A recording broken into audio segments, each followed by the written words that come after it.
Adam Schefter. Let's go to some top stories. We begin in Buffalo. All right, Laura, James Cook's hold-in is over. It doesn't mean he has a new contract, but at least he's back out on the practice field for now. The two sides are continuing to talk. We'll see if they can figure out a deal, but it's hard to imagine that Cook goes back out there to practice without having some type of private hope that a deal would get done. Meanwhile, not a lot of hope in Washington, at least currently, that Terry McLaurin and the Commanders would get a deal done. They continue to struggle to make progress.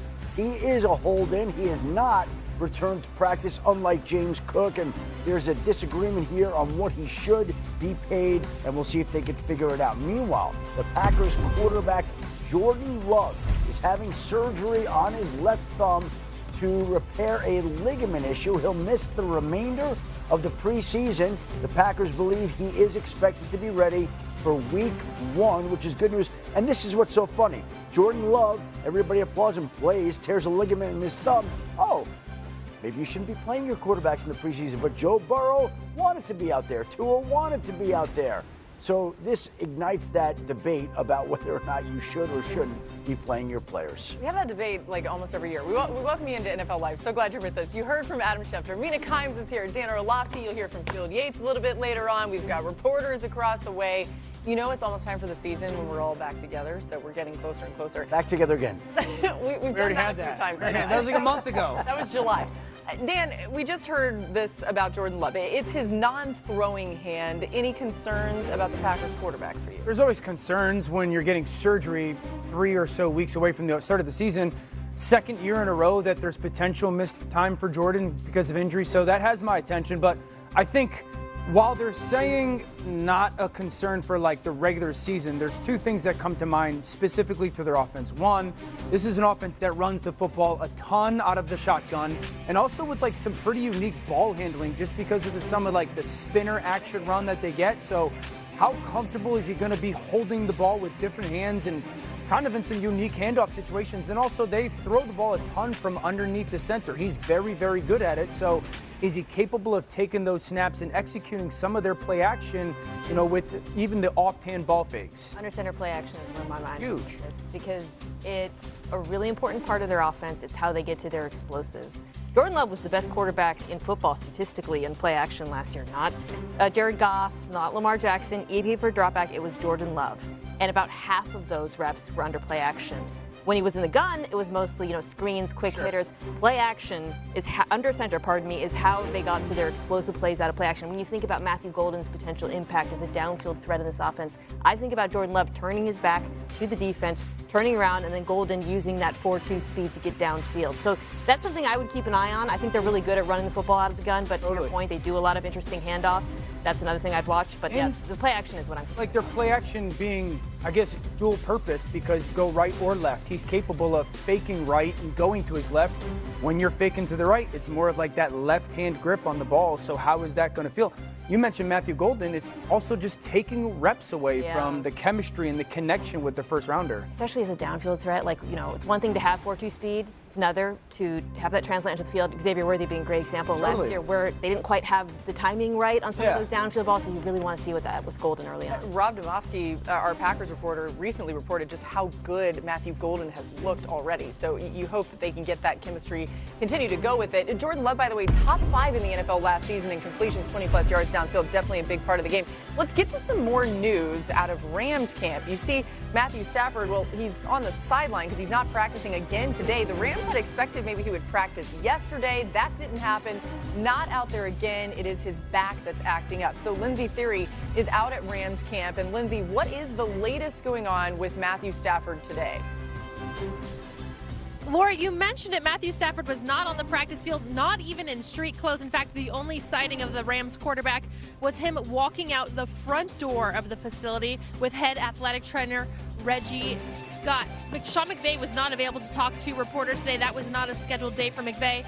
But when asked yesterday if he anticipated Stafford to practice today, he said he was unsure because the plan, frankly, is going astray McVay did express a hope that he would be able to participate in individual drills, but obviously that did not happen. So the Rams plan to integrate Stafford into training camp. Not exactly going toward plan, though. Talking with folks around the building, they still have a lot of confidence. They're expressing a lot of confidence that he is going to be available for week 1. McVay, though, saying he's just going to take that one day at a time.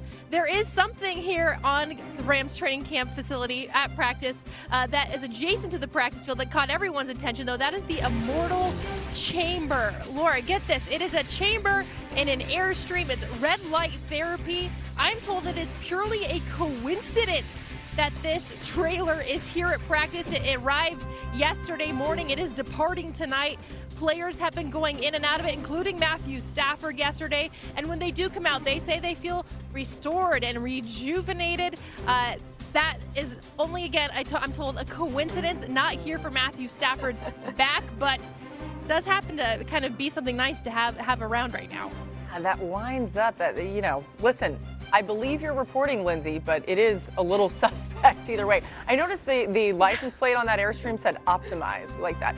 Adam, what else can you add on Stafford? We talked about this yesterday. There's some people who are not very concerned, but what exactly is going on? Well, we have to get one of those trailers in here for us to go into. I would love to feel like, let's put one in the parking lot in November. I would love to feel rejuvenated. Right outside the green room or something like that. It'd be very nice to do. Dan would be in it more than anybody else. Absolutely, playing country music in there while he's sitting in his amoral tube. Anyway, Matthew Stafford is in a situation where, here's the issue.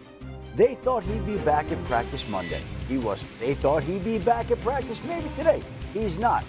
At some point, there has to be some level of concern that builds up, but it hasn't yet within the organization. They remain quietly and privately confident that he's going to be ready for the regular season opener against the Houston Texans. But now, we are just over 3 weeks away.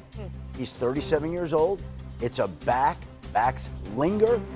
I think it's problematic, but again, I'm just telling you, they have not been concerned, and they have maintained all along that if there were a game this week, Matthew Stafford would be out there and he would be playing. Can I jump in real quick and just ask a question? Is it more of a function thing or a pain tolerance thing? Maybe a little bit of both. I don't know.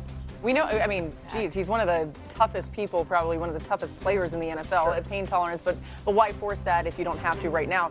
Mina, you've certainly spent a ton of time around the Rams, once again, calling the preseason games, so cool. Let's live in a world where Stafford is actually healthy, available week 1, right? What do you want to see out of this Rams offense? I think this is important regardless, but especially week 1 against that Houston Texans pass rush. They got to be able to run the football well, and they have to get more explosive. We were talking about this before the show, running the ball. This was an issue last year. It's been an issue now for a few years. They have an efficient running game with Kyren Williams, who just got paid, but it's not explosive. Second worst in the NFL in terms of runs over 10 yards. That's where Jarquez Hunter comes in, though, right? And potentially Blake Corum as well. Yeah, looked good Saturday night. They keep drafting these back. So I think, Adam, to your point, there's a couple of things I would be curious to see if we see more of. One is going with a more committee approach at running back. I know they just paid Kyren Williams, but sometimes you pay guys and then you try to keep them a little bit fresher by bringing in some young backs. Kyren Williams gets the most